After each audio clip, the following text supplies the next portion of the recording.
My name is Elliot, and I'm 28 years old. Last year, I was still living with my mom in a 2-story house on the east side of Portland, Oregon. My mom, Margaret, was 54. It was just the two of us. As an only child, I knew my mom always wanted me by her side. Since I was a kid, she had always monitored my every move. I remember the times she called my teachers when I was late, or how she checked every item in my backpack. Even when I was in college, she remembered my class schedule and told me to be home on time. Now that I'm working, she still checks my schedule, checks the food I bring to work, and always asks why if I'm late coming home. Last year, my company got a big project from a client in Seattle. I had to work overtime for 3 straight days to finish the report. My head was pounding, and my stomach was only filled with sandwiches and coffee. After the project was completed, I got 1 day off and just wanted to spend the whole time sleeping. My mom came into the room and tried to wake me up, but she couldn't. She immediately took my phone and called my boss, asking him to fire me. I shot up, grabbed my phone, and quickly apologized to my boss. For the first time in my life, I felt like screaming at my mom. The next day at work, I apologized to my boss again. Luckily, he was understanding. That afternoon, I told my friends about it. My best friend shook his head in disbelief. "You're almost 30, man. You need to get your own life." I knew he was right, but every time I thought about confronting my mom, I felt exhausted. At the end of that month, I met Lena at a bar through a friend. Lena was 4 years younger than me and worked at the city library. She had a feminine charm that was exactly my type. We talked and felt very close and comfortable. For the first time in my life, I felt listened to without being judged. With Lena, I could be myself. We started dating after a month of getting to know each other, and after 3 months of dating, I decided to tell my mom about Lena. I mentioned her during dinner and said I would introduce them when I was ready. My mom's happy expression immediately changed. She looked at me with a worried look. "Girls like that just want to take advantage of you. My son doesn't need anyone else but me." "No, Mom." "Lena." Before I could finish, she immediately cut me off and ended dinner. I figured she wasn't ready yet. I would slowly let her get used to Lena, and she would definitely like her. But that was just what I thought. The very next day, Lena called me, her voice shaking. My mom had found Lena's phone number and arranged to meet her. She told Lena to break up with me because she wasn't right for her son. That night I went home and confronted my mom directly. She was sitting in the living room watching the news. When I told her she had no right to do that, her face completely changed from calm to intense anger. "Are you going to leave me like your father did? He also said he loved me and would never leave. Then one day, he said the same things to another woman. Are you doing the same thing now? I've sacrificed my whole life for you, to protect you from the cruel world out there. No one is allowed to take you from me." I was completely helpless. I didn't want to live under her control anymore. "I'm moving out. Do whatever you want." I left right then. But just as I got to the door, I heard footsteps running behind me and my mom's gasping. Before I could turn around, a sharp, intense pain came from the back of my head. The world around me went dark. I woke up, and the first thing I felt was a headache, then a numbness all over my body. I had something in my mouth, but I couldn't spit it out because it was taped in place. I was startled when I realized it was a pacifier. I looked around at the brightly colored room. The most terrifying thing was that I was wearing a diaper and lying in a baby crib. My head was shaved, and my hands and feet were tied tightly. My mom appeared with a baby bottle in her hand and a stiff smile. I tried to get out of the ropes. I begged my mom to let me go, but she just responded with a completely calm attitude. She came over, stroked my hair, and whispered, "I only have you. Let's go back to the old days. You'll stay with me forever." I was held captive like that for about a week. My mom fed me like a baby and even changed my clothes. She kept talking about her plan to move to another town. We would live in a house with a basement forever. To her, it was care, but to me, it was torture and a nightmare. One evening, I said I was in pain and asked my mom to untie me because my wrists were swollen and numb. After a little hesitation, she agreed, and even looked heartbroken when she saw I was in pain. That was the chance I had been waiting for. I ran to the bathroom and called the police. I saw the shocked look on the officers' faces when they saw my appearance. It wasn't easy for them to restrain my mom either. When she was taken away, I broke down and cried on the spot, feeling completely helpless. My mom was taken to a mental hospital. Doctors said she had a delusional disorder with symptoms of extreme possessiveness. The disease had developed for a long time, possibly since my father left. She is now being treated at a mental hospital in Salem. I occasionally visit her on weekends. My mom is almost completely out of touch with reality. In her mind, there is only the image of me as a child. Every time I see her, I cry. I love her very much. She is still my mother. But I still can't escape the fear and the nightmares. I had to get therapy for a while, and Lena waited for me throughout my recovery. We now live together in a small apartment where I feel free. I still have nightmares about my mom's control and am still trying to get through it with Lena by my side. I don't resent my mom. I choose to face what happened. Before we continue, I just want to say thank you. MHS crossed over 10,000 subscribers in 2025, and that's all because of you. Every single view, like, and share means the world to me. From the bottom of my heart, thank you. This year, we're setting our sights on 50,000 in 2026. So if you enjoy these videos and haven't subscribed yet, now's the perfect time. Hit that button, join the community, let's grow this together. Now, back to the stories. Dami's Instagram message popped up one evening. I stared at the name on my screen. It had been 3 years since the last time she'd called me, sobbing, saying she was leaving Miami for a fresh start.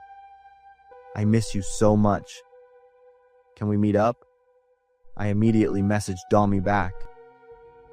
For 3 years, a knot of guilt and worry about her had stayed with me. I was part of the reason Dami left. That year, we were both college seniors. I had introduced Dami to a guy in my photography club named Carrie. To be honest, Carrie and I weren't close, we were just acquaintances. But Dami told me she liked him right away, so I agreed to make the introduction. However, Dami's hopes didn't pan out. Even though she persistently pursued him for 6 months, Carrie turned her down. After the heartbreak, Dami decided to move to Seattle. She said she needed to leave to forget him. I still wondered if she would have suffered so much if I hadn't introduced them. When we finally met up, Dami chose a busy downtown coffee shop. I barely recognized her. She had changed so much. She had long hair, a smoking hot figure, and porcelain white skin. But the strange thing was, she wore a mask the whole time. Even when she sipped her coffee, she'd only pull it down a little and then put it right back up. At first I was even suspicious, but when I heard her familiar voice, I was sure it was my old friend. We talked for a long time. Then she pulled out her phone and scrolled through a few pictures. My jaw dropped. On the screen was Carrie, the guy from the photography club. We've been together for a year now. He finally understood how I felt. I was totally surprised. Wow, I'm so happy for you. Seriously, I was curious and asked how they finally got together, but Dami didn't tell me. She just shrugged and gave a shy smile. We said goodbye after about an hour of catching up. I felt a huge sense of relief. Maybe everything had finally worked out. A few days later, I was having coffee with a coworker at a different cafe. After a while, a woman walked in. She stopped and looked straight at me. Her gaze made me uncomfortable because I didn't know her at all, but her body and outfit were really eye-catching. She had a stylish short haircut, tanned skin, and full lips.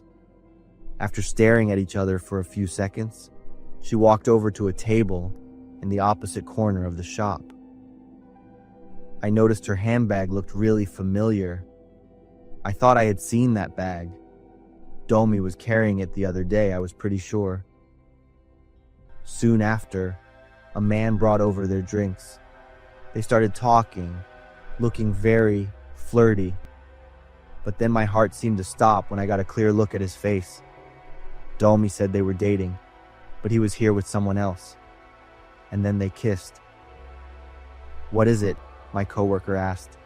"I think I just uncovered a huge secret," I whispered. I watched them laughing and talking happily. This wasn't a quick casual hookup. This was a couple on a serious date. After that coffee date, I thought about it constantly. Should I tell Domi? She was already heartbroken by him once. If I told her, she would suffer again. But if I didn't say anything, I would be letting her live a lie. One morning, I was making breakfast when I saw a news report on TV about a murder. The victim, Jess Torres, had died in her apartment. Her boyfriend, Carrie Matthews, 27, was seriously injured and in critical condition. The suspect, Dominique Sarah Lawson. Police's initial assessment was that the crime was related to a romantic dispute. I froze, staring at the three portraits on the TV screen. Carrie Matthews, he was Domi's boyfriend. Dominique Sarah Lawson was a complete stranger to me, but her personal information perfectly matched the Domi I knew. My hands trembled. My brain couldn't process the information. Domi said she was dating him, but the news said he was dating Jessica, and now Jessica was dead. He was hurt, and Domi was the suspect. Wait, this was the woman I saw with him at the coffee shop. I quickly grabbed my phone to call Domi, but it just went to a disconnected tone. Everything was spinning in my head. I couldn't understand any of it. A few days later, the official news about the case was released after a thorough police investigation. I followed every detail. Then the truth was revealed, with terrifying pieces of the puzzle appearing one by one. It turned out Domi had gotten plastic surgery multiple times over the past 2 years. The first time was to look like a girl named Rachel, Carrie's first girlfriend after he rejected Domi. The second time was to look like Jessica, his next girlfriend, and the victim of the crime. I thought back to how Domi wore a mask the whole time we met. Now I understood. It was to hide a face recovering from surgery. And the girl I saw at the coffee shop with my coworker wasn't Jessica. It was Domi. The news added that a restraining order had been issued 2 years ago. Domi had been harassing and threatening Carrie and his girlfriends. Domi had never gone to Seattle. She had stayed in Miami, constantly changing residences to follow Carrie. After much hesitation, I went to visit Domi at the psychiatric hospital. I looked at her for a long time. Everything about her had completely changed. Suddenly, Domi looked at me with hateful eyes. "You think you can keep rejecting me forever?" His next girlfriend, and the one after that, they will all be me. Domi started having a breakdown, screaming and smashing things. I left, scared. On the way home, I thought about a friendship that had once been so great. But then, because of a blind, obsessive love, my friend was willing to give up everything. She was cutting herself away, little by little. I wondered, if I hadn't introduced her to Carrie that day, would things have been different? If I had seen the warning signs earlier, could I have pulled Domi back before she went too deep? I don't have the answer. I only know that sometimes the emotion called love, if left untreated, can become a poison that destroys a whole person. They don't die right away, but they disappear, little by little. I am Anna, a young, independent woman, and I have always been proud of my appearance. My long, glossy hair was my greatest pride. That day, I went to a famous hair salon in Los Angeles to trim my hair. Jason, the owner of the salon, personally consulted me. He was an elegant man, with sharp eyes and the demeanor of an artist. The moment he saw me, Jason couldn't stop complimenting me. "Your hair is truly a work of art, Anna. Perfect to the strand." My initial impression of him was very good, not only because of his professionalism, but also his charming looks. At the end of the session, he asked me out for coffee. I accepted.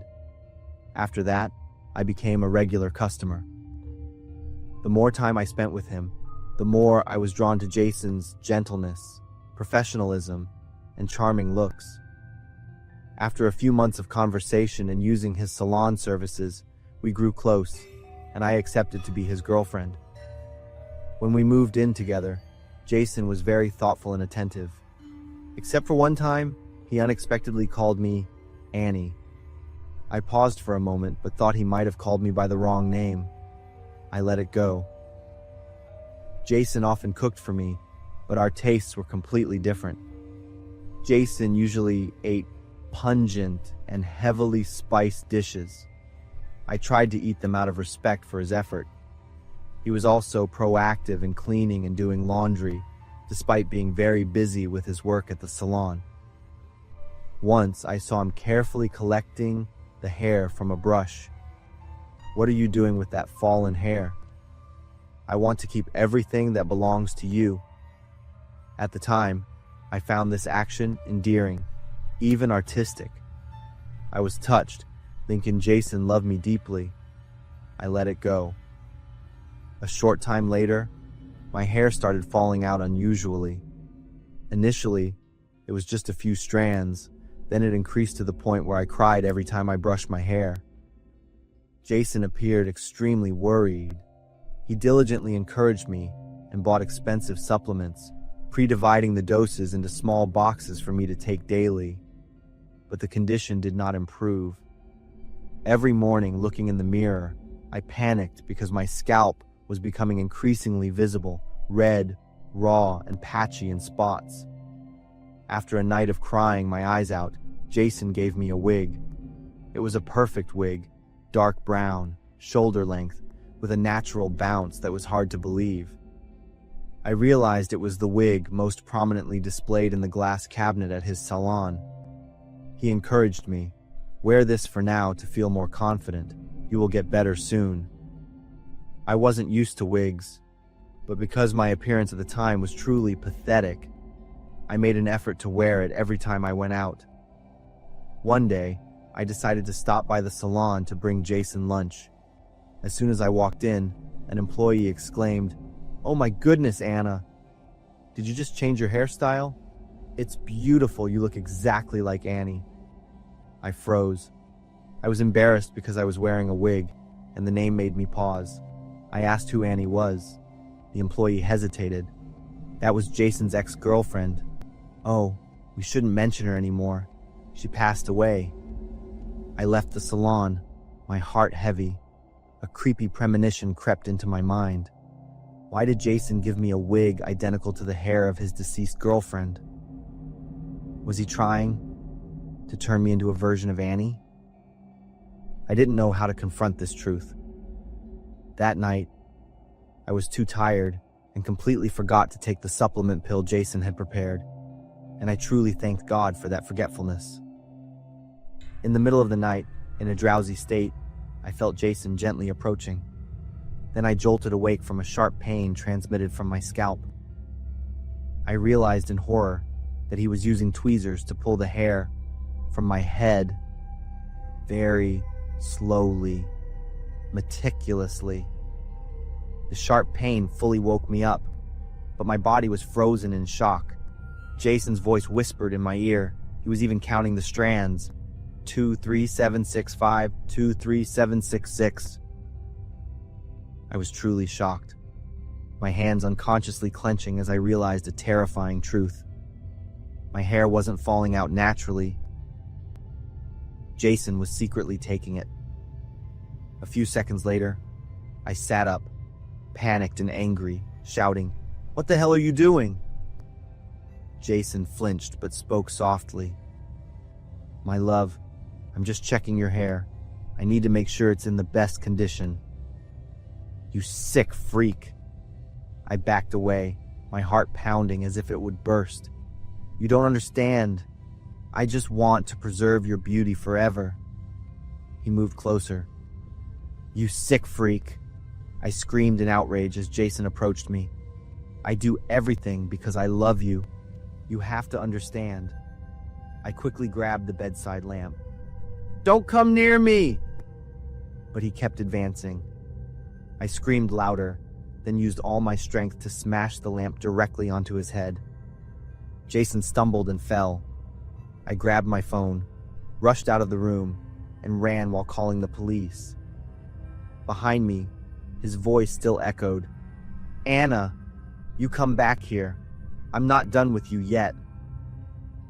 The police arrived and found Jason still sitting, picking up individual strands of hair, counting ceaselessly. He was arrested and taken for a psychiatric evaluation. Through investigation, they determined he suffered from severe obsessive-compulsive disorder related to hair. The initial conclusion suggested the illness was likely influenced by his late mother, a famous former model with exceptionally beautiful hair. As for me, after the incident, I had to shave all my hair to treat my severely damaged scalp. I looked at the wig Jason gave me. I remembered the salon employee's words. And I thought of Annie. I had a terrifying premonition that Annie's death was not simple, and that it was perhaps connected to Jason's control and obsession.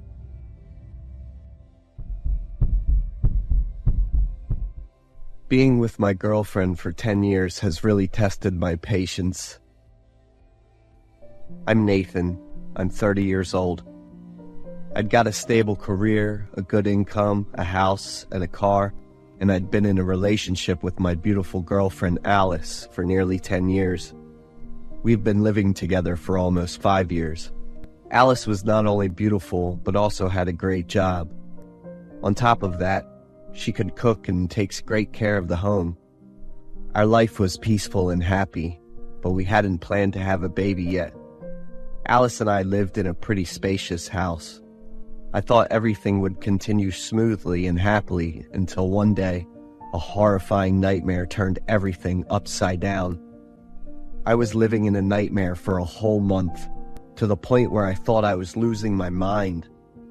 Alice never got physical or used harsh words. She always treated me with kindness and love. But I felt scared of the very face I had been looking at for the past 10 years. One evening, as usual, Alice and I were having some time alone for ourselves. Usually, we'd lie next to each other, with Alice watching beauty tips or reading, while I played video games. Whenever something came up, we'd talk it over or share our thoughts. Since we both work from home, there aren't any office stories or coworkers to talk about. That night was no different. Before bed, Alice and I had a little chat, wished each other good night, and I was the one to turn off the lights. Alice turned away from me, getting ready to settle into a comfortable sleeping position. I turned off the light with one hand while holding my phone with the other. "Bastard!" The whispering made me jump and look back at Alice. "What did you say?" Alice turned to look at me, looking confused. "I was still silent, you know it." I must have misheard the sound from my phone. I apologized for bothering Alice, turned off the light and my phone, and then cuddled with her to go to sleep. I don't know how long after, but I fell into a daze because of the whispering. "You're a jerk. I curse you." When I fully woke up, the whispering was gone. I looked over at Alice, and she was still facing away from me. I didn't want to wake her up and wasn't sure if the whispering had been real or just a dream. I tried to go back to sleep. In the morning, I asked Alice if she had heard any whispering like I did. "I slept really well. You must have had a nightmare." "Oh, poor Nathan." I'll make your favorite pancakes for breakfast. Alice placed her hand gently on my cheek. Her tenderness and affection have always been the same since we first started dating. After breakfast, we started working at 9:30. Since both of our jobs were online, we'd redesigned our living space to fit our needs. We each had our own separate office rooms right next to the living room. I finished my work at noon, while Alice didn't have a fixed end time, usually wrapping up between 1 and 1:30 p.m. I lay on the sofa in the living room, picked a horror show, and waited for Alice. After finishing the first episode and starting the second one of the show, I was suddenly startled by the sound of whispering. Couldn't make out what was being said, but it sounded like a deep, hoarse voice, probably a man's. The whispering was coming from Alice's office. I called out loudly from the sofa towards her. "Hey babe, is everything okay?" Alice didn't respond, and the whispering continued. I got up and walked closer. Alice was still focused on her laptop screen. Bastard. That same phrase again, but that time it was repeated over and over in a really irritating way. I knocked on the door, and Alice looked surprised since she was so focused on her work. "Are you on the phone with someone?" "No, I'm working on a report." I stood there stunned, recounting what I had just heard. Alice looked confused and insisted that she was completely focused on her work. She quickly brushed off my story and suggested we go out for lunch. I tried to stay calm and went out for lunch with Alice. Then we got back to work in the afternoon. But I couldn't shake off the thought of that whispering, and I was certain it was coming from Alice's office. The obsession and nagging feeling had been lasting for a whole week. I kept hearing that cursing whispering in both the bedroom and Alice's office. I talked to my girlfriend about it many times, but she insisted she didn't hear any sounds at all. Even though I was always tired, complaining, and frustrated, Alice acted like nothing was happening. I even thought about seeing a therapist, but my busy work schedule hadn't allowed me to take a break. I had a 5-day business trip to New York. Alice was pretty reluctant to say goodbye, as we rarely spend so many days apart. As soon as I landed in New York, my phone rang. I thought it was Alice calling, but it was an unknown number. "I curse you, bastard!" I shouted in the middle of the airport, threatening to call the police if they kept bothering my life, but the caller had hung up without me even realizing it. My anger made a bad impression on my business partners, and I forgot whether the voice was male or female. During my trip, I got a few more calls from unknown numbers, and I just blocked them all. I carefully recorded the date and time of all the calls and sent them to the police for investigation. Luckily, my work went smoothly. I bought a lot of gifts to bring back for Alice. I got home from my flight around midnight. I quietly came inside, planning to surprise Alice. While I was putting my things away in the living room, "Bastard!" I was startled, looking around, unable to pinpoint where the whispering was coming from. It was so persistent that it made my eardrums ache. I ran into the bedroom to find Alice and jumped when I saw her sitting on the bed. I felt a sharp pain in my chest and a strong constriction in my bronchial tubes. Alice was sitting up straight with a wide smile, but her eyes were filled with anger as she looked at me. "You jerk! How dare you betray me!" I tensed up, shouting Alice's name with all my might and desperately begging her to forgive me. I had actually done something wrong to Alice. At the class reunion, I got drunk and ended up kissing Lucy, who was also my ex from college. But I was completely passive in that kiss, and it lasted no more than 3 seconds. I knelt in front of Alice, tearfully explaining everything. After hearing my confession, Alice stood up. She stared at me with a cold, piercing look and a smirk on her face. So the entire whispering was Alice's doing. She knew about what happened and wanted to mentally torment me. I stayed up all night in the living room. I don't think what I did was serious enough to put up with all this. I never thought I'd betray Alice because I knew she's very possessive. I moved out a few days ago and told Alice that we both needed some time to rethink everything. There were no messages or calls between us. I don't know if we're still together or how to face Alice. Could it really be that my 10-year relationship is ending like this?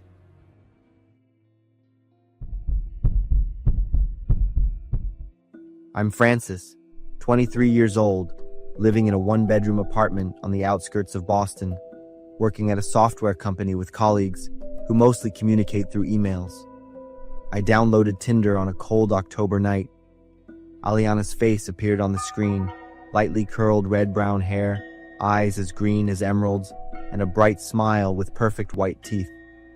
Her bio was simple: personal information, a love for reading, cats, and a habit of having coffee every morning, along with a desire to find something special. My finger swiped right without hesitation. A ding sounded just a few seconds later. Match. Aliana's first message was unexpected. She commented on the sad look in my profile picture. We texted for the next 3 days. Aliana asked about my job, hobbies, places I like to go, and the movies I loved. She always responded quickly, enthusiastically, making me feel special. After a week, we met at a small cafe in Cambridge. Aliana was even more beautiful in person. Our first date lasted from 7 p.m. until the cafe closed. We talked about everything. Aliana had a deep perspective on life, and it seemed like she understood me better than anyone else. When we stood outside the cafe to say goodbye, Aliana said she felt like she had known me for a long time. Then, she kissed me. My heart raced, and I knew I had fallen for her. The first few weeks with Aliana were the happiest I'd ever had. We went to movies, strolled along the Charles River, cooked together in my apartment. Aliana always knew how to make me laugh, and I felt like I had found the other half of my life. But gradually, Aliana began texting me, asking where I was, who I was with, and what I was doing. At first, I thought it was just normal concern, but the number of messages grew. She constantly asked why I wasn't replying, wanted to know who I was having lunch with, and requested pictures, questioned why I was late coming home, and accused me of lying. One evening, Aliana suggested I share my location on my phone. She explained that she just wanted to know I was safe, and that she worried about me. I reluctantly agreed, telling myself that this was just her way of showing love. One night, when I was having drinks with colleagues at a bar after work, the doorbell of the bar rang. Aliana stood there, hair messy, her eyes wild. She accused me of lying for promising to come home right after work. My colleagues looked at each other in surprise. I felt my face flush with embarrassment and anger as Aliana dragged me out of the bar. On the way home, she screamed uncontrollably despite my attempts to explain that it was just a casual after-work gathering, but Aliana didn't listen. Gradually, I realized I was pulling away from friends, declining invitations to hang out for fear of Aliana's reactions. My phone always had to be unlocked so she could check it anytime. Aliana even started showing up at my friends' houses unannounced, standing outside like a ghost keeping watch. Every time I was determined to end the relationship, Aliana would cry, saying she was afraid of losing me, that all her past relationships had ended in heartbreak, that she loved too much and couldn't bear the thought of losing me. I forgave her many times, but each time, the boundaries were pushed further, and Aliana's control grew stronger. After 3 months, I knew I couldn't continue anymore. I prepared myself for tears, even anger, carefully saying that we needed to break up. But I wasn't prepared for what happened next. Aliana stood there, motionless, her face empty. Then, as if a switch had been flipped, she began screaming, throwing things around my apartment. A glass cup flew toward me, shattering. Aliana called me disgusting, accusing me of taking advantage of her, of betraying her. I tried to help Aliana calm down, but she pushed me away and ran out of the apartment. I thought that was the end, but no. 2 hours later, I heard shouting from outside my apartment. Aliana was standing in the hallway, banging on the door and screaming my name. Neighbors peeked out with angry and confused expressions. Aliana stood there, tears streaming down her face, accusing me of imaginary crimes, lying, taking advantage, even beating her. I called the police, but when they arrived, Aliana had disappeared. The officer suggested I get a restraining order, but I didn't. A part of me still felt guilty, wondering if I was the one causing all of this. Messages and calls from Aliana kept coming in the following days. When I blocked her number, she used other ones. I saw her standing outside my office, in the parking lot of my building, even at the cafe I frequented. I changed my schedule, changed my habits, and lived in constant fear. One night, I came home after work and felt something was off. The air in the apartment smelled of jasmine. I checked every room, checked the locks on the windows and doors. Everything seemed normal. That night, I slept with a chair blocking the bedroom door. In the middle of the night, I woke up to a faint sound, the sound of the door downstairs opening. I grabbed my phone and dialed 911. I whispered into the phone, saying there was an intruder. 10 minutes later, the police arrived. They searched the entire apartment but found no one. There were no signs of a break-in, no windows or doors were forced open. I felt like a fool as the officer looked at me suspiciously. One of them suggested that maybe I had dreamed it, or perhaps the noise was from the apartment next door. The officers left, and I couldn't sleep, sitting on the bed with my back against the wall, the lights on, waiting for dawn. The next night, I woke up to my phone vibrating incessantly. A series of messages from an unknown number saying I couldn't escape, that she missed me and knew I still loved her, begging to see me one more time. I was sure it was Aliana. I replied, telling Aliana it was enough, that I didn't want to see her anymore, and asking her to leave me alone. Then, from inside my closet, a scream ripped through the silence. The closet door slowly opened. Aliana stepped out, her eyes bloodshot, hair tangled, holding a kitchen knife. She whispered that she had been waiting here all day, and she knew I would come back to her. My heart stopped as Aliana advanced toward me, the knife raised high. I rolled off the bed as the blade plunged down, running out of the bedroom, slamming the door shut, trying to lock it, but I couldn't. Aliana slammed into the door, and I struggled to keep it closed while Aliana kept stabbing, many more times. I felt the door tremble with each blow and knew I couldn't hold it much longer. I screamed, trying to stay as calm as possible. I told Aliana I would talk to her, that I would go out, just to put the knife down. The stabbing stopped. I heard Aliana's heavy breathing on the other side of the door. I heard the knife drop. I counted to 3, then opened the door. Aliana stood there, tears streaming down her face, her hands hanging limply by her sides. I didn't hesitate. I lunged, grabbing her arm and pinned her down with all my weight. Aliana struggled, scratching and biting, but I held her until I heard the sirens outside. The neighbors had called 911 when they heard the shouting. The police arrested Aliana, and as she was taken away, she kept screaming my name, swearing that she loved me so much. Aliana was charged with trespassing, assault, and several other offenses. She was sentenced to 3 years in prison. I got a permanent restraining order, and finally, I could breathe a sigh of relief. I moved to a new apartment, changed my phone number, even considered moving to another city. Every night before going to bed, I check the closet, under the bed, behind the curtains. I jump at every strange noise, every shadow that passes. I still wonder what will happen when Aliana is released. Will her rage soften with time, or will it smolder and grow, waiting for the right moment to explode?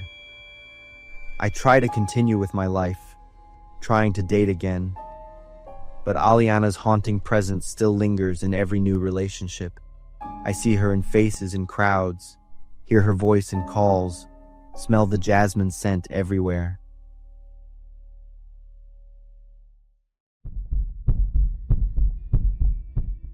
I had a close-knit group of friends that formed in our sophomore year of college.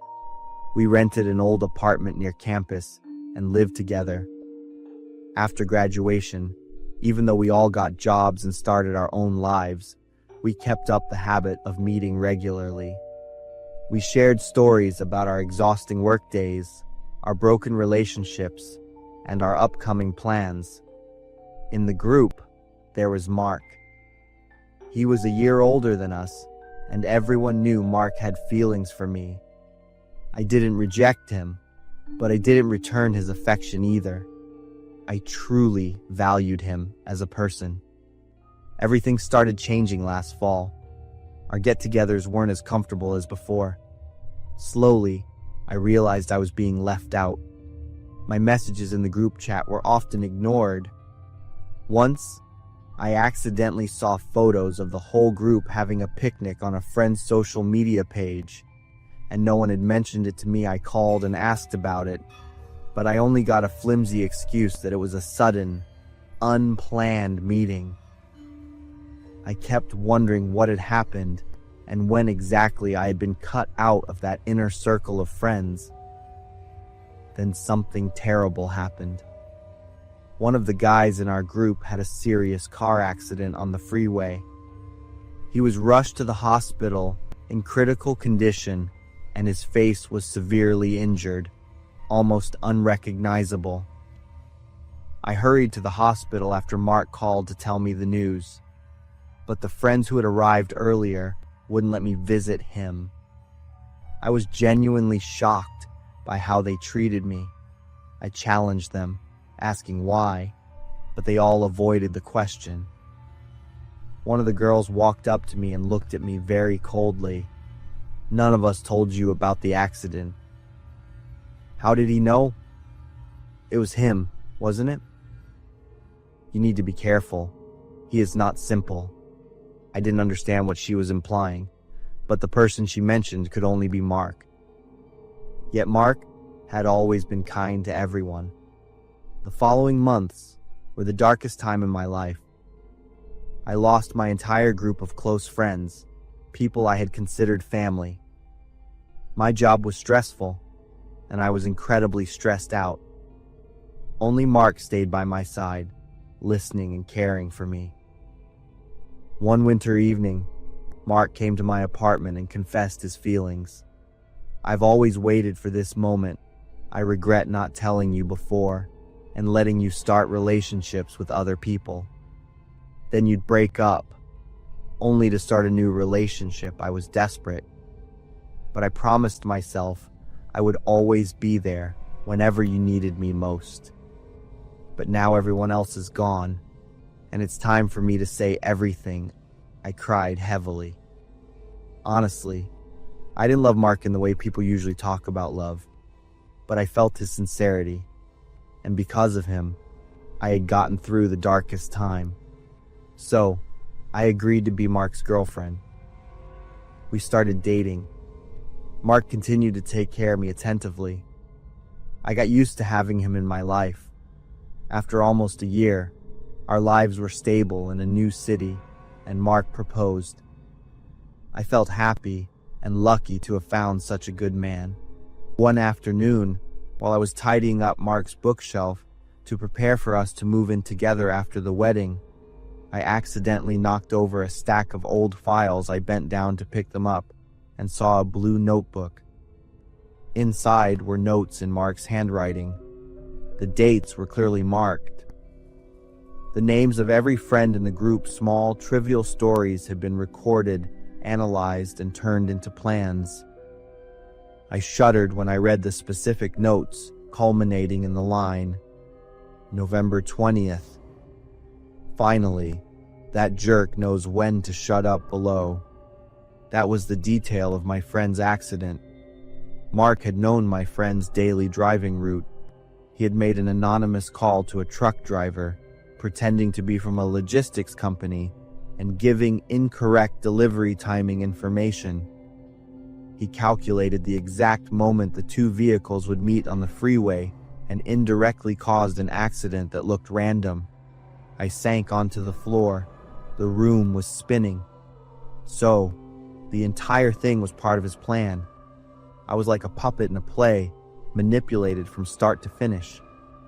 A little while later, Mark got home. He opened the door and saw me holding the notebook. His face went blank, and his eyes were strangely empty. You don't understand. It was all because I love you too much. They don't deserve to be around you.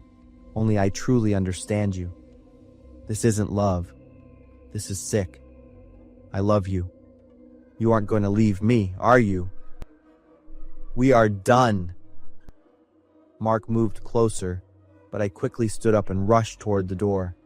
I grabbed my car keys and ran away without taking anything else. I drove to a coworker's house for help. For all my belongings at the apartment, I hired a cleaning and moving service to transport them to a new place. I wasn't going back there because I was afraid of seeing Mark again. And just as I suspected, he didn't give up. He constantly messaged and called me from strange phone numbers. Pictures of me, taken from a distance, were sent to my personal email. He was openly showing that he was stalking me. I moved, changed my phone number, and deleted all my social media accounts. I sought help at a victim support center and learned self-defense. I hired a lawyer, filed for a restraining order, and sent all the evidence to the police. I was absolutely determined to do everything I could to reclaim my freedom. Mark hasn't been arrested yet, but he can't get close to me anymore. After moments of being strong, I cried and broke down a lot. But after calming down and thinking things over, I felt lucky. I had discovered his true face before it was too late. All this time, I had been manipulated and controlled by what I thought was genuine love. Through my story, I want to advise you all. Before getting married, be absolutely sure you truly know the person you're going to spend your life with. Not just who they are when they love you, but who they are when they are angry, hurt, or don't get what they want. I met Vera on Tinder, and we quickly set up our first date. The first activity was dinner at a fancy restaurant. She was exactly my type. Long hair and full lips. Especially Vera's humorous and captivating conversation style almost made me completely fall for her on the first meeting. She was also very assertive, inviting me back to her place after we finished eating. But now, as we were driving into some isolated area that I had never heard of on the outskirts of town, I started to feel a little creeped out. Vera was in the passenger seat of my Escalade and was still chatting comfortably. We passed by a rundown mobile home, the yard littered with old lawnmowers, tools, and rusty paint cans. That was the last structure I could see before we entered the dark woods, where the leaves blocked out all the moonlight. Vera, you live out here? Yeah, she replied, looking up from her phone for a moment. You know, you can never be too careful. If I had known you were such a good guy, I would have asked you to pick me up in this nice car. I think that was the third time she had mentioned my vehicle. How much farther is it? Not far, she said, smiling and reaching over to put her hand on mine. The gesture should have felt promising, but now it seemed a little fake. Just as we passed a gravel entrance on the right, Vera looked up. Oh, there it is. You went past it. I let out a soft laugh as I slowed down and backed up. Wow, nice camera. She pointed to the screen on my dashboard showing the rear view image. That was the fourth comment about the car. I turned onto the dark lane, the tires crunching on the gravel. A small house, really a cabin, appeared at the end of the road. The house was pitch black, not a single light on. There was no garage, and I didn't see any other car parked there. You can park right here, she said, as I drove up to the front of the house. You live here alone? Her look didn't match this house at all. Yes. Do you like it? Wait until you see the inside. I put the car in park but didn't shut off the engine. I think I'm just gonna head home. I have an early start tomorrow. As soon as I finished speaking, Vera's expression changed. Her eyes became vacant, and the charm vanished. She reached out and snatched the keys in one quick movement. I tried to grab the keys back. She spat directly into my eyes. Too surprised, I barely noticed she had opened the door and gotten out of the car. "He's not coming in, guys," she called out into the night. I heard them coming. One guy emerged from the shadows, walked up to Vera and took the keys from her, then kissed her disgustingly. Another guy appeared behind me, and a third stepped out of the house. All three looked big and seemed to be brothers. I quickly climbed onto the roof of my Escalade to buy some time. "What do you want?" "What do you think?" the guy holding Vera's rear said.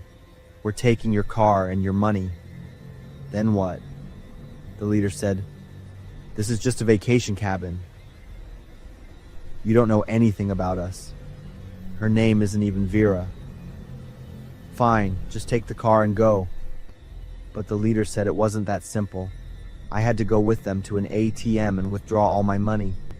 One of the two guys standing next to the car jumped up and tried to grab me, but I dodged him. The other guy grabbed my leg, and I immediately kicked him in the face. The kick made me lose my balance, and I tumbled onto the hood, then rolled onto the gravel road. I quickly got up and ran to a shovel leaning against a wheelbarrow. The guy I had just kicked in the face ran up and pulled a hatchet that was stuck in a log. I used the length of the shovel to keep my distance from them. The guy with the hatchet swung toward me, but I was ready. I swung the shovel, deflecting the hatchet. The blade embedded straight into the chest of the guy standing in the middle. The hatchet wielder looked at his brother and then pulled the blade out. One guy screamed as blood gushed out. Taking advantage of the moment, I swung the shovel down on the hatchet wielder's head, making him stagger and drop his weapon. Vera started screaming. The remaining guy turned and ran, but I couldn't let any of them get away now. I used the shovel to strike the back of his neck, knocking him unconscious, then picked up the hatchet and chased after Vera. She had run quite a distance, so I slowed down, took careful aim, and threw the hatchet with all my strength. The blade lodged into her back. I dragged her body back to the house and saw the third guy trying to get up. I pulled the hatchet out of Vera's back and ran toward him. He tried to run away, but the blow to his head had made his legs not work well.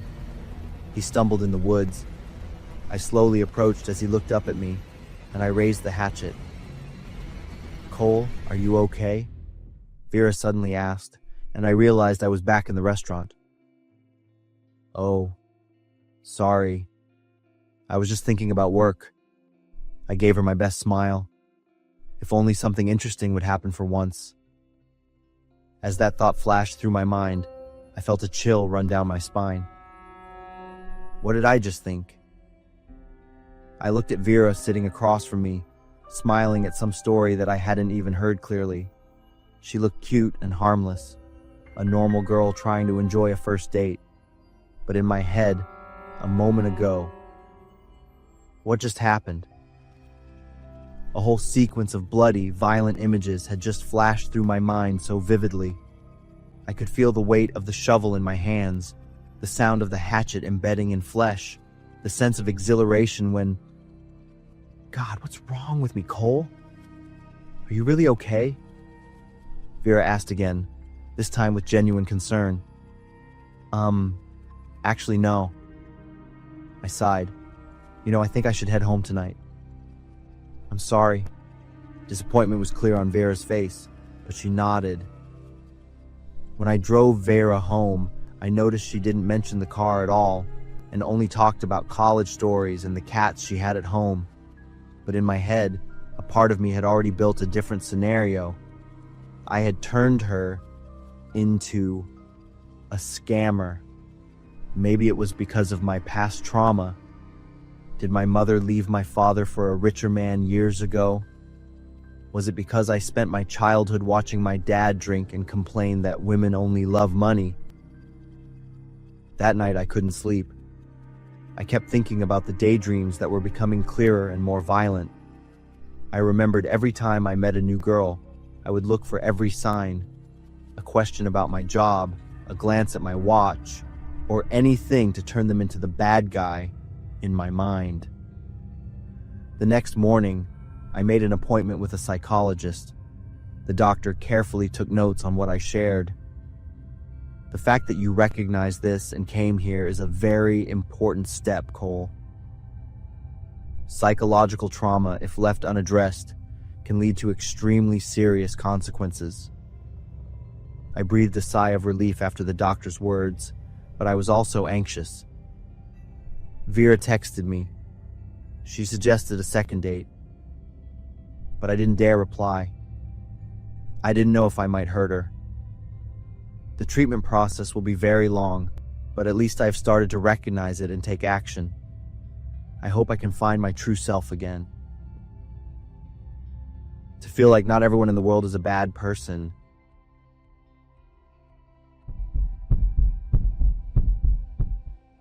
I'm Emily, 24 years old, a graphic design student.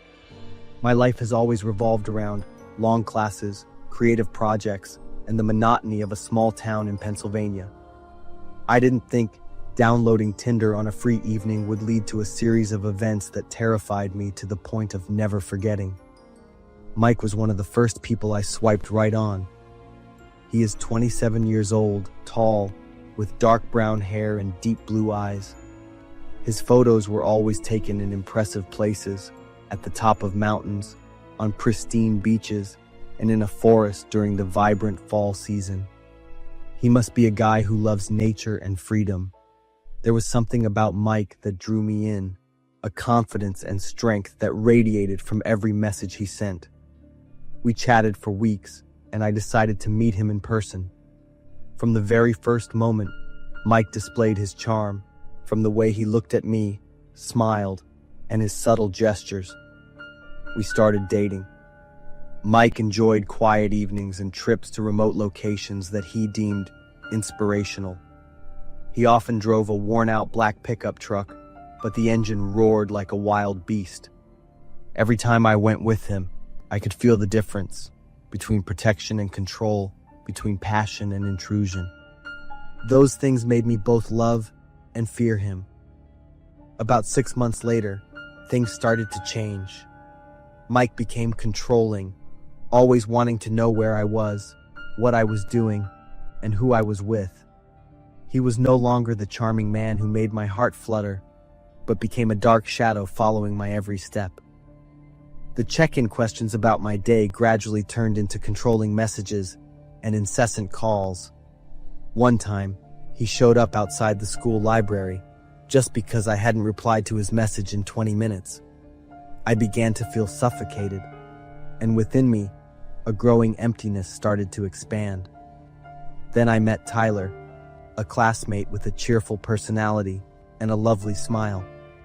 He doesn't seem cold or controlling, simply an approachable guy who gives off a gentle feeling. I don't know when I started liking Tyler, but I know it's not fair to Mike. So I decided to end that relationship before it got worse. That evening, I met Mike at a familiar cafe. Pale yellow light covered the space, but that warmth was not enough to ease the tense atmosphere between us. When I said goodbye, Mike's face darkened. He was silent for a few seconds, his hands clenched so tightly that his knuckles turned white. Before I could walk away, he rushed forward and grabbed my arm tightly. "You can't leave me like that," he growled, his blue eyes now like cold ice. I panicked and tried to pull away, but he was too strong. Before I realized anything, he pulled me into the car and slammed the door. Mike drove out of town, across empty roads with no one in sight. I sat in silence, my heart racing, my fingers trembling, trying not to let him see the fear choking me. The streetlights grew sparse, giving way to darkness that swallowed everything around us. Mike's gaze glanced at me through the rearview mirror, filled with hostility. The car stopped at the path leading into the forest. Mike opened the door and ordered me to get out of the car. I reluctantly complied, not knowing what would happen next. The space around us was silent, only the sound of the wind howling and Mike's footsteps on the dry leaves.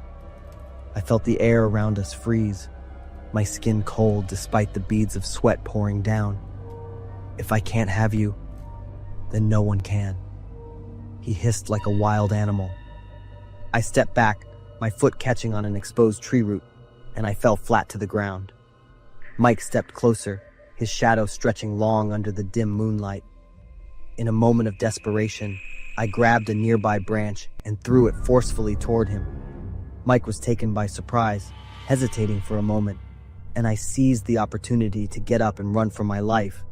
The trees rushed past on both sides, their branches scraping against my skin as if trying to hold me back. I heard footsteps chasing behind me, along with Mike's furious shouts echoing in the darkness. I didn't know how far I had run, only that my legs kept moving despite the burning pain spreading throughout my body. When I saw the light in the distance, I charged toward it without hesitation. It was an abandoned rest stop with a dim light flickering. I hid in a corner, pressing my hand tightly over my mouth to stifle my heavy breathing. Mike's footsteps grew louder and closer. He yelled, calling my name in a fit of rage. The footsteps gradually faded, then disappeared. I waited a few more minutes, making sure he had left, before running with all my might toward the main road, where I was lucky enough to flag down a passing truck. I called the police, cried, and told everything. Mike was arrested the next morning. Police found him in the same woods. Even though he didn't hurt me physically, the obsession from that night still clung to me like an indelible ghost. I know I escaped a nightmare, but its consequences will last forever. The above story is not only a warning about control and violence in love, but also reminds me of the power of survival instinct in the darkest moments.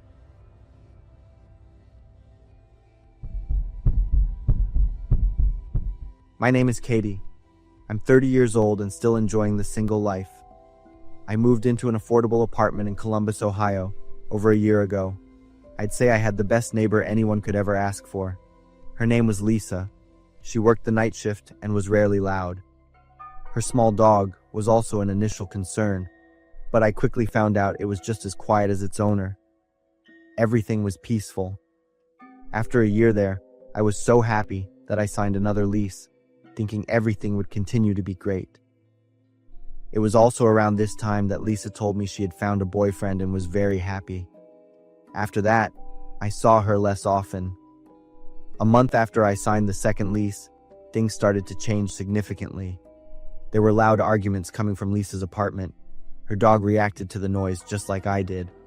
The dog would bark nonstop while she and her boyfriend yelled at each other. I tried to ignore the noise for a few weeks, but I couldn't take it anymore. I started to bang on the wall as a subtle hint. They noticed the first time, but all the times after that were ignored. The noise continued for 3 months. After a few police visits, Lisa showed up at my door to apologize. She said everything was great at first, just like she told me. But after he moved in, his behavior changed. It seemed like all they did was argue. He hit Lisa during an argument. He apologized and swore it would never happen again. And she was foolish enough to forgive him. But the situation continued. Finally, Lisa kicked him out. She hoped he would move on. But it wasn't long before he showed up at her door again, begging to be let back in. The police were called, and Lisa was able to get a restraining order. Everything went back to normal. I got my peaceful life back. I assumed she did too. Since we had opposite schedules, it was normal for us not to see or hear each other for a few weeks. Then one day, something terrible happened. When I got home from work, my parking spot was blocked by several police cars and an ambulance. I was surprised, but I didn't think it was my problem. I found another parking spot and went to my apartment. When I got closer to my apartment, I noticed that Lisa's apartment door was wide open. Police were coming in and out. I guessed that her ex-boyfriend showed up again. As I got closer, another police officer stopped me and told me that the area was blocked off.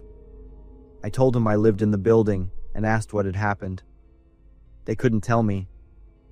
The officer said something on his radio. A minute later, a man in a suit came out of the apartment and pulled me aside. He had a few questions. He asked if I had seen anything and things like that. I was getting more and more worried. I begged him to tell me what was going on. He stopped and said in a very serious voice that my neighbor had died in her apartment. I was in complete shock. Before he could ask, I blurted out the name of Lisa's ex-boyfriend. I could tell that he was the main suspect. He gave me his business card and let me go. I turned to walk away, but I stopped because I remembered something else. I quickly blurted out, "What about her dog?" The detective hesitated. A sad look came over his face. "The attacker seems to have killed it too."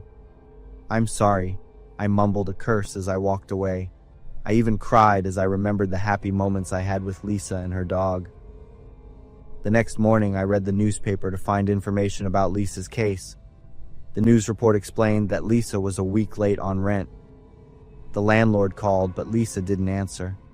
After 2 days with no response, the landlord went to the apartment in person. The landlord knocked on the door, but no one answered. So the landlord let themselves in and saw the horrifying scene. The detective was quoted saying they still hadn't found Lisa's ex-boyfriend. Not much information has been released since then. The ex-boyfriend's name still hasn't been found, and there were no other suspects at the time. I tried to find more news about the case. I even checked international forums and news sites many times, but there was no new information. Every time I think about Lisa, I always wonder if I could have done more for her. It's been almost a year now. I've already moved to another apartment. But for the rest of my time there, everything went back to normal. 2 months before my lease was up, a new tenant moved into Lisa's apartment. It was a young couple with a 5-year-old boy. The noise from them was non-stop, but it was the sounds of happiness. The place where I live now is mainly older couples, and there is almost no noise. Even though everything is great now, I don't think I'll ever have a neighbor as good as Lisa again. Every time I hear a noise on the ceiling or loud talking through the walls, I think of her.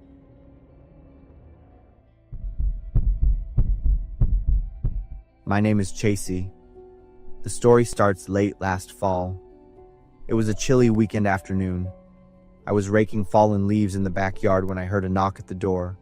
A woman was standing on my front porch. She looked about 60 years old, holding a small paper box tied with a bright red ribbon. "I'm Anna. I just moved into number 47, she said, pointing to the greenhouse next door. "This is some tiramisu I made myself. I know young people don't really like these old-fashioned desserts anymore." I thanked her and offered her some tea, but she politely declined. She said she had a lot of things to unpack in the new house. We chatted for a few minutes about the neighborhood, about the other neighbors, and about the perpetually damp Oregon weather. Then she said goodbye and left. After a simple dinner that night, I opened the cake box out of curiosity. The tiramisu was small and pretty.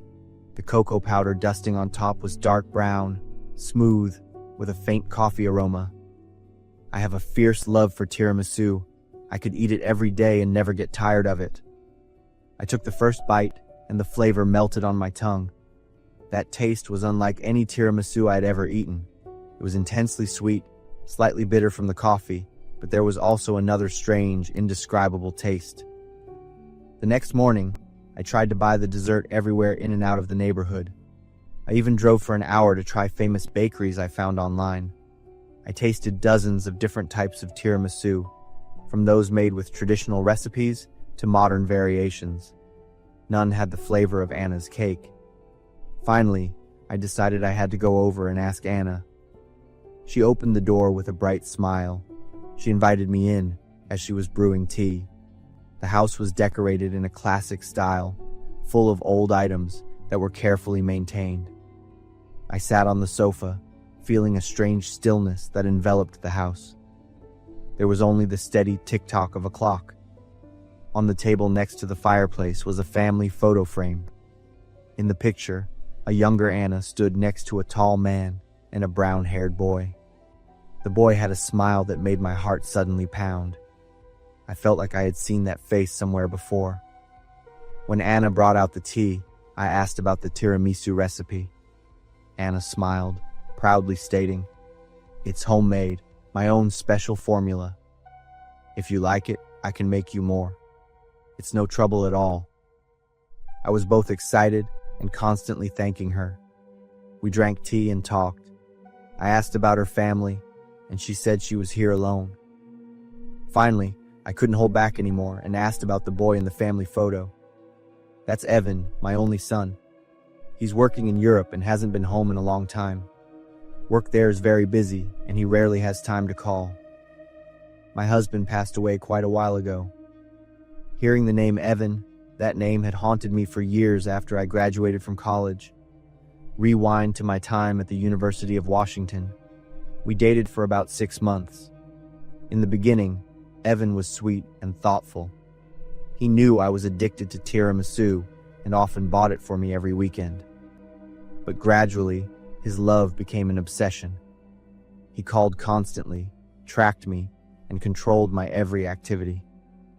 When I tried to create distance, he became desperate, saying he would never let me leave him.